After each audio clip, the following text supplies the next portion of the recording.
Hey, what's up everybody? Welcome to another video. This time is with the Flame Toys Furai Action Optimus Prime, the IDW version. Not the attack mode. This is the IDW version, which takes place in the IDW universe before it was rebooted. Now, if you've bought the model kits, you technically know what you're getting already, because this is their model kits version turned into an action figure, which I thought was an excellent idea. Mostly because I do not have the time to build as many model kits as I like. I have a backlog bigger than what I'd like to admit. But when it comes down to having an action figure, it definitely simplifies the time of letting me enjoy a toy the way I want to, especially because I suck at painting. So this is their rendition of their IDW Optimus turned into an action figure. That's why it's called Furai Action. Now, if you built the model kits, you kind of know what you're getting. So you can just skip ahead to the photo part, I guess. And for those of you that don't know what you're getting into, let's talk about this Optimus. This is the IDW stuff. They're one of the few lines that happen to have the ability to talk, to even do the IDW stuff, especially since it's been rebooted. And I gotta honestly say, I really love the look of this. I love how it came out. If you're into third-party stuff, a lot of people will talk about the third-party stuff and it being really big and having it really nice. But a lot of times it's so old now from the IDW stuff, you can't even find that stuff around. So it's cool to have a nice action figure. Articulation wise, our head can go up, it can go down, it can tilt side to side. It has a little extension on the neck here. As you can see, it can kind of protrude out a little, and that's for when you want to get those particular action poses and things going on. As far as our arms go, our arms can go really far up. As you can see here, this guy has a lot of really nice wingspan here. Our arms are double jointed as well too, and there is a bicep swivel. But you have to be careful. You don't want those two shields here. I mean, the shoulder and the shield here to kind of click. So you got to make sure the space between them is okay. And as you can see here, double jointed. It's really nice to see the little bit of effort goes a long way here. And as far as our upper torso articulation, we have a front ab crunch. We have a backwards, reverse ab crunch, I should call it. And we can actually swivel side to side. I think this is really dope that they did this. And this is what happens when you take away that transformer mechanism. You actually get a super articulated transformer. Not that it's impossible, but as you can see, there's no back kibble, which I know a ton of people do hate. There's a very nice little two wings that can come out too, in case you want to add that little bit of extra diversity. And then as far as the front, we also have these two guards here that can actually be moved up when you want to move your leg all the way forward. You can also get an extra bit of forward articulation because it can, there's a mechanism here that dips out. There it is. It's actually done it already. There's going to be this little part here. Now this, there's a swivel here that allows it to either you can go forward or you can rotate it forward as well and get that extra forward. As you can see here, lots and lots of movement.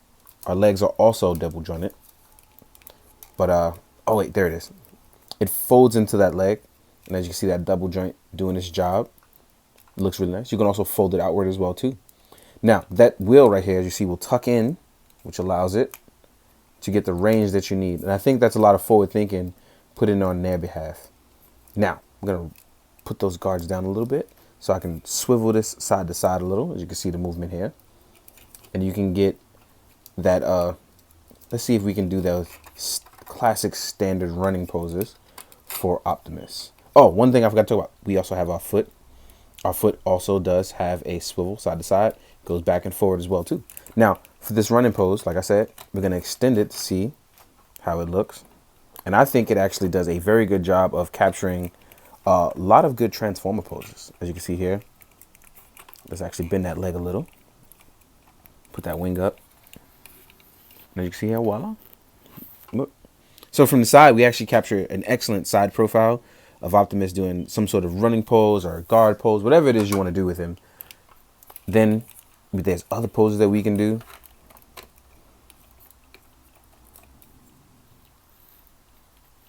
The only drawback you would have is how you're going to get that head to look all the way up because he can't look too far up. But he can definitely capture some really nice poses. Oh, also there is a semi-butterfly joint as well too. So there's more and more things that I talk about. Like the more I talk about it, the more I'm like, I really enjoy this Optimus, and it was so glad that I waited for it. Even though I have the model kit and built it, as an action figure, it's a lot less fragile to me. So I run less risk of breaking what I've built, which is obviously a huge relief for me. Now, accessory-wise, we're on the lighter side because it actually comes with the very same thing you get with the model kit. So you'll get your open action hands that you see here, which I've already put on because default, he comes with his closed fists. Voila. Then you have the trigger holding hands, and this is for Optimus's blaster. Now, to put the blaster on, they actually follow the same method with that of the model kit. And you can actually open these up. Oh, wait, it was this one opened up. I don't want to. You can actually open these right up. And you can slide the weapon right in between. Or you can just pop it right in. But if you feel like you're going to break it, you're not. Because like I said, it's pretty much molded in the same parts of that of the model kit. You can just put it right in his hand. It'll fit. And then we're going to plug this piece back on. Plugs right in. Now, what's crazy is the slight modification that came is definitely going to be in the hands. As you can see here, and I'll get to it with the other stuff. This part right here actually protrudes out a lot less than that of on the model kit. And you can plug it right in. Oh, one more cool thing that I'm totally missing everything. So, you actually get a lot of hand wiggle movement here at the wrist. So for those of you like, oh, no wrist movement, you actually do get wrist movement. So he's a full-on bloody action figure, and they definitely have accounted for it. So this Optimus is so nice because it just looks really good. And like I said, it's very rare that I can get the IDW stuff because I really wanted that 10 years ago before the universe ended. So it's really cool to have more stuff from that. And I love those designs. So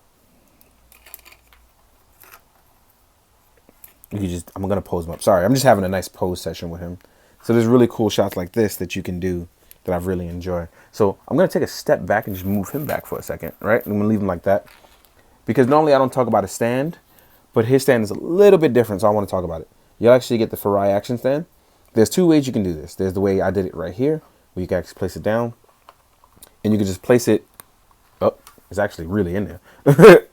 You could just plop it out. It's going to take a little effort though. It's really strong in there. And then you have this normal piece. But there's also an extra piece right here, which is very small in particular, where you're going to slide it out of this groove here.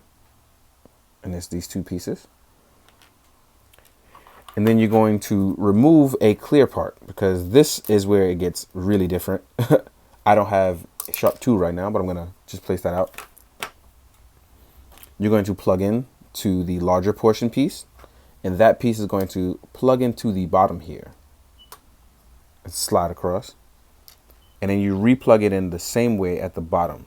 So you got to make sure you line it up again. And what's crazy about this is because I read the instruction. I was like, this is crazy. This is not going to work, but it certainly does work. And that's why I'm going to talk about it.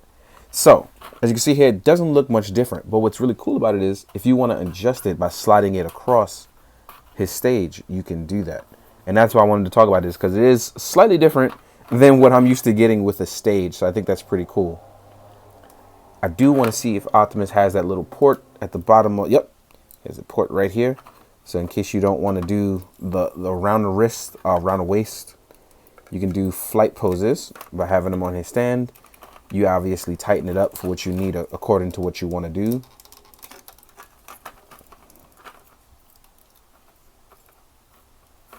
So let's actually get a signature Optimus pose going.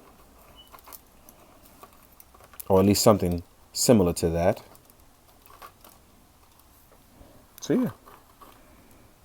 I think that we've had a very good Optimus here. If you have the Revoltech one and you love G1 Optimus, I think that's for you. But if you're a guy who wants an Optimus that is not G1, and it's very much clear that this one may be the one for you. Because I love the IDW stuff, so it's very cool for me to have this. One more thing I do want to do, because I have the model kits, is I want to show you that these are exactly the same as the model kits. It's just as an action figure, more sturdy, a little bit more higher priced than the model kit, because you actually get they weather it as well too, which obviously I did not do on any of mine. So let's stand this guy straight up, and I have the black Optimus right here. And as you can see here, these guys are pretty much the same, with this guy actually being a little bigger, which I didn't expect. And I think it's because I have his joints sitting a little higher But no, he's actually a little bit bigger. Just a little bit. So that's the big difference that I have taken away from this so far. This guy's a little bigger. But this guy's weathered, has the articulation, the better hold, things like that. And just in case you want to see what he's like next to other Transformer model kits, I do have Megatron and Skywarp. So here's Megatron. And here is Skywarp. I have not built the others yet. I have to get around to building Drift eventually, but I have not yet. So here you go size-wise. All in all, I hope you guys enjoyed. This is a very different one for me. Not too much different, but a little different. Got a different feeling from it. But I hope you guys enjoyed. Hope you found it informative. And as always, guys, please do good, be good, and drink your water. Later.